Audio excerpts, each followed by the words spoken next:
আজকালকার গুঁড়ো মশলায় বড্ড বেশি অ্যাডাল্টারেশন থাকে। তার মানে ওরা অনেক কিছু মিক্স করে দেয় যেগুলো আমাদের হেলথের জন্য একদমই ভালো নয়। তাই জন্য আমি বাড়িতেই আজকাল বানিয়ে নিই ধনে এবং জিরে গুঁড়ো। কেমনভাবে আমি ধনে গুঁড়ো বানাচ্ছি সেটা দেখানোর জন্য আজকে এই শর্ট ভিডিওটা করছি।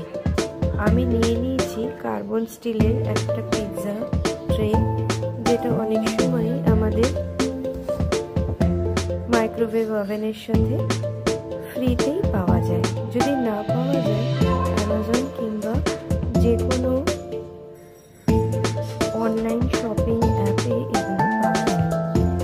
এইটা সাধারণত খুব তাড়াতাড়ি খারাপ হয়ে যায় না, তাই জন্য এতে আমি বেশ অনেকক্ষণ ধরেই কিছু মশলা আমি গরম করতে পারি।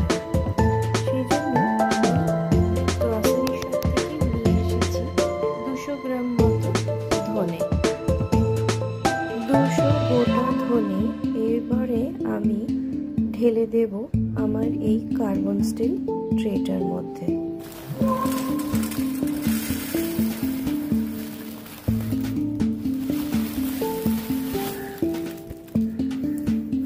ভালো করে এটা হাত দিয়ে চারিদিকে একভাবে ছড়িয়ে দেব।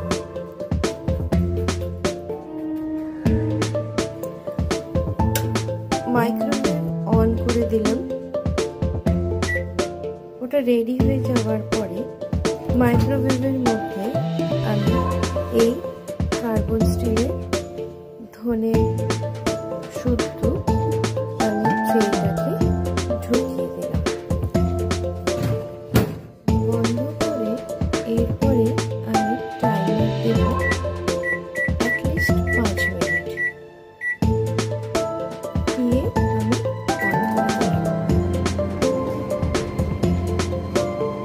মাইক্রোতে এইভাবেই আমি ধনেটাকে ভালো করে রোস্ট করে নিচ্ছি। 2.5 মিনিট মতো হয়ে গেছে, আর হালকা হালকা এখন ধনের গন্ধও বেরোতে শুরু করেছে। এই সময় আমি মাইক্রোটা একটু খুলে নেব। খুলে নিয়ে একটা স্প্যাচুলা দিয়ে আমি একটু ধনেটাকে নাড়াচাড়া করে নেব। মাইক্রো থেকে বের করলাম না, ওখানেই রেখে একটু নাড়িয়ে দিলাম। এমনি করে নিলে ধনেটা পুড়ে যাওয়ার চান্স কম। আবার মাইক্রোটাকে বন্ধ করে আমি স্টার্ট করে দিলাম।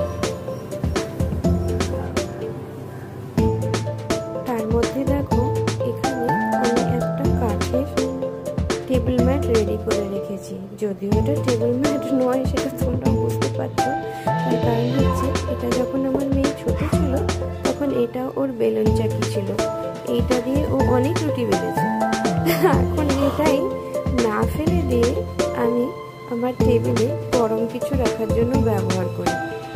আর ওই যে ট্রেটা যেটা আমার মাইক্রোতে এতক্ষণ গরম হচ্ছে সেটা তো খুব গরম হবে, তাই সেটার জন্যই এটাকে রেডি করে রেখেছি। এটা একদম রেডি হয়ে গেছে, আর ধনেটাও একদম পুরো রোস্টেড হয়ে গেছে। বের করে নিলাম মাইক্রোওয়েভ থেকে,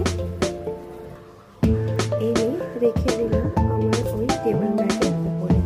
কিছু ধনে আমার একটু বেশি রোস্ট হয়ে গেছে, তবে টেস্ট কিন্তু খারাপ হবে না।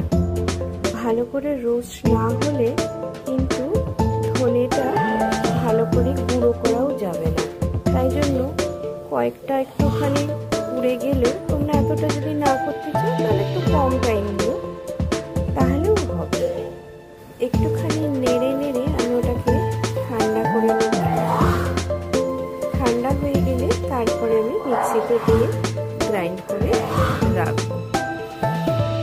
এটা এত সুন্দরভাবে রোস্ট হয়েছে যে দেখো হাতের মধ্যে একটুখানি চিপে দিলেও এটা ভেঙে যাচ্ছে। কাজেই এই এত পর্যন্তই তোমাদেরকেও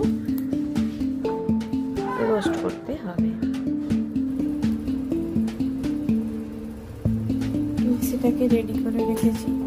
ধনেটা সম্পূর্ণ ঠান্ডা হয়ে গেছে। এবারে আমি ভরে নেব মিক্সির জারে। এবারে মিক্সিতে লাগিয়ে